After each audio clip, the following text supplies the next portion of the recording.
The next team that we're going to look at in my IPL analysis, we've already looked at Mumbai Indians and Chennai Super Kings, is Royal Challengers Bangalore, RCB. I recently saw a Tamiz wedding card for Glenn Maxwell, which means that I'm guessing that he has been successfully ghar wapsied, which means is he now a genuine Indian? I don't know. But let's talk about Bangalore. A very interesting, it's a very interesting franchise, has always underperformed, to put it mildly. I feel bad for Bangalore fans. Every year they say this is the year that the cup is going to come home, and it never really is. The problem that Bangalore has historically had, besides of course, the bad karma from its ex-owner, was that it's always kind of relied on a set of superstars. And at various points of time, they've virtually had all the superstars, like Delhi Capitals and Delhi Daredevils. They had basically everybody and they let them go one by one. But with Bangalore, they've always focused on a very core group of absolute superstars, the very, very best. I mean, they've had Chris Gayle at his best. They've had KL Rahul at his best. They've had Virat Kohli at his best. And they've had ABDV at his best. And yet they have not been able to win an IPL. And I think this kind of comes to the core of why I think IPL is so fascinating, that even when you have a good auction, even if you have great buys, even if you get the best players possible, you really don't know how they will gel together as a team. You never know how they will perform when the time comes to perform.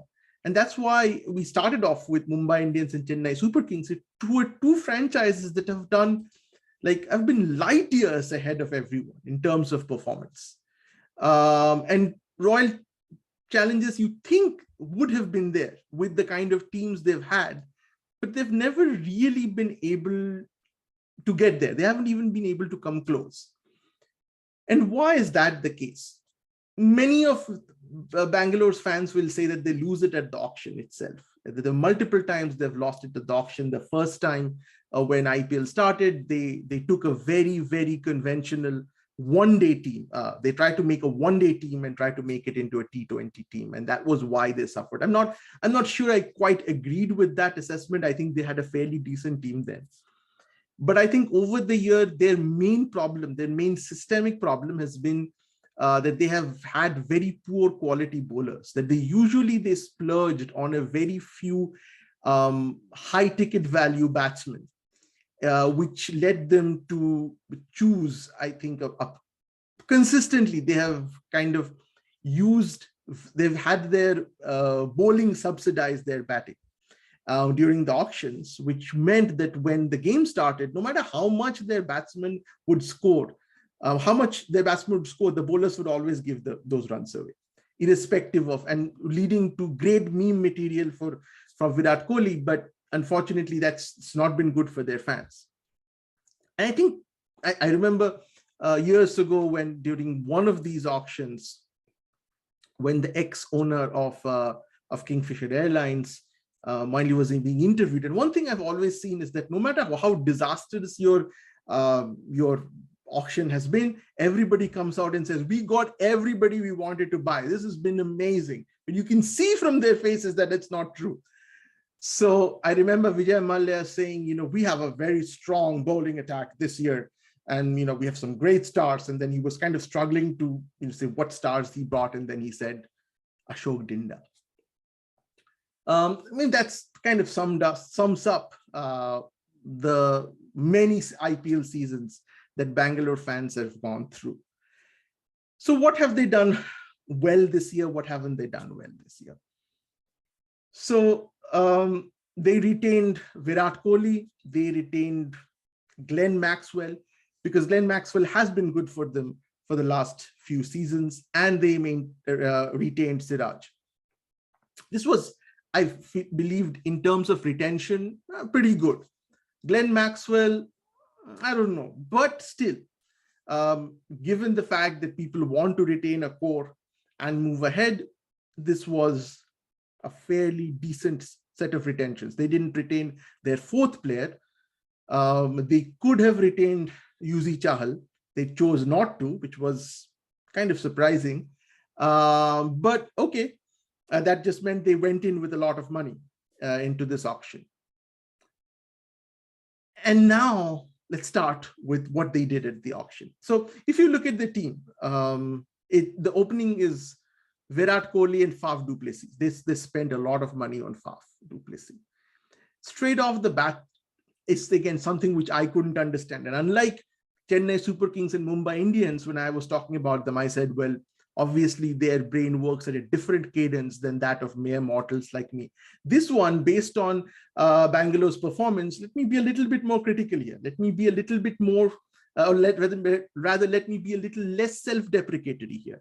I have no friggin' clue why they selected Faf du Plessis. Now, Faf has had a great season last season. So on the basis of that, it's perfectly fine. But again, when you have these kinds of auctions to rebuild your team, to kind of set the strategy moving forward, I'm not sure that Faf du Plessis was the person that you were looking for. But okay, I kind of get it. Which leads me to the next slot, perhaps one of the most important slots in T20, slot number 3. Who's going to bat there? I'm not sure I see anyone. There has to be an Indian batsman, Anuj Rawat maybe.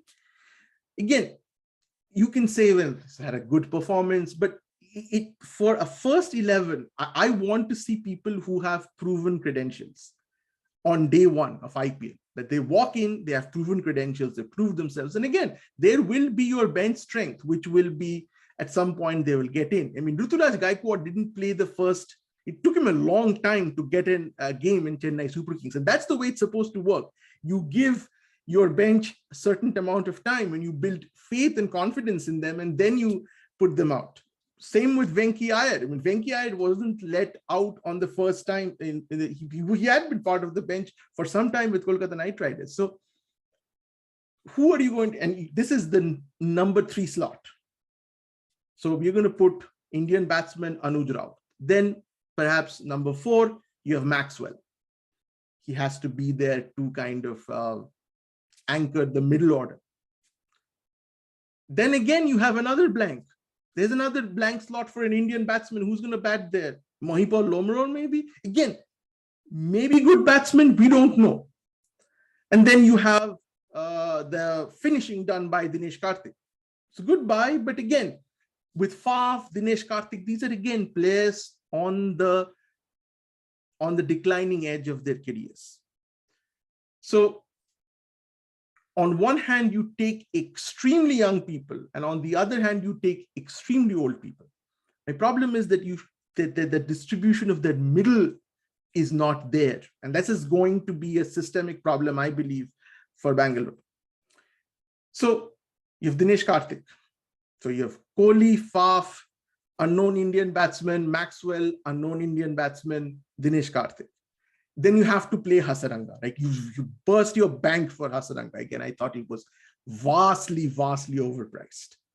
You have Hasaranga, then you have Shahbaz. Goodbye. You have Siraj. You have to then play one of, so if foreign players, you've already have Faf, you have Maxwell, you have Hasaranga, which means you have only 1 slot left. So there you have I would say an abundance of riches. You can play Hazelwood, Behrendorff, and Willie, 3 very good bowlers. So you can play in one of them, but you can't play 2 of them because you have to play Faf. Then you have Harshal Patel, again, the best bowler last few IPLs. And then who's going to bowl spin? Karan Sharma. Again, which brings me to the positives. This time, Bangalore has kind of turned it around and they have focused on having a good seam bowling attack, and they do. They have a very good seam bowling attack. This is not the Bangalore we're used to seeing. They have, Siraj, they have, good foreign fast bowlers. They have Harshal Patel. This is fairly good. And then they have, somebody like Hasaranga who has this mystery element about him. So I think this is for Chinnaswamy, which is a high scoring stadium. You actually want to have good bowlers. That's what gives you if you have bad bowlers on Chinnaswamy, there's no place to hide. So you need good bowlers.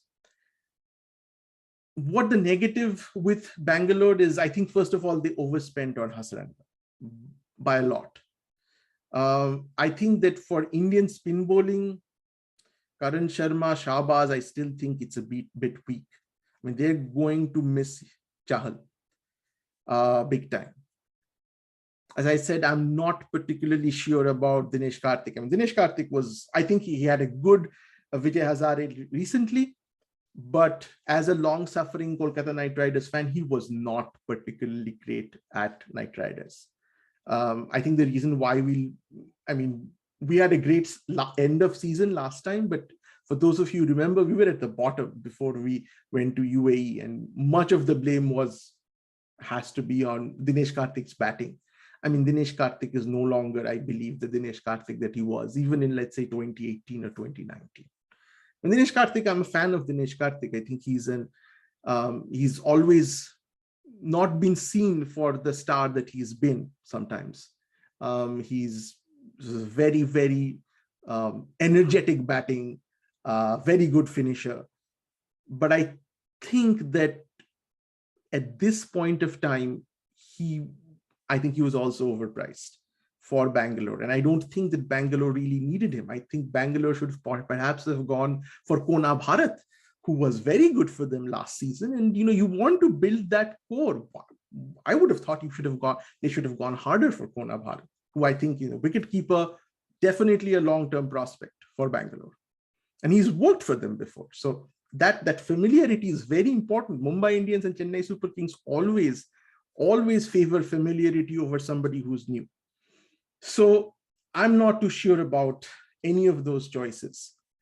Then there's Glenn Maxwell. I mean, he's always a risk, right?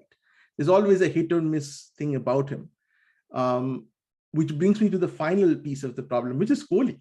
I mean, Kohli's fan. I mean, I don't know how much I'm going to get trolled by Kohli fans for this, but his form has been not good. I mean, batting form. In the recent West Indies series, and overall, he's just not the Kohli that we really need. Again, there's nothing that Bangalore can do about it. I mean, Kohli is their talisman, Kohli is their person, Kohli is their brand. So, but given the fact that even Kohli, I believe, needed a backup, and I don't think there is. I think there's another big problem with this team is that there's very little backup. As I said, there are 2 empty slots in the top 5 for an Indian batsman, which again, I know it's going to be filled up by 2 of the uncapped players. But I'm again, when we start off like this, I don't get a good feeling. So points, how much would I give Royal Challengers? I would give them 6 out of 10. I'm not going to give them the +1 because I don't think this is a team which is used to playing together. And I think they could have done much better in the auction that they did. I think they kind of missed the rhythm of the auction. It was one of the, I think of all there were few people who did bad at the auctions, like real bad. And I think Bangalore was one of them. It might be a controversial opinion, this, but I think they really dropped the ball at the auctions. So that's it for Bangalore. So far we have done Mumbai, Chennai, Bangalore. Coming up next, Sunrisers Hyderabad.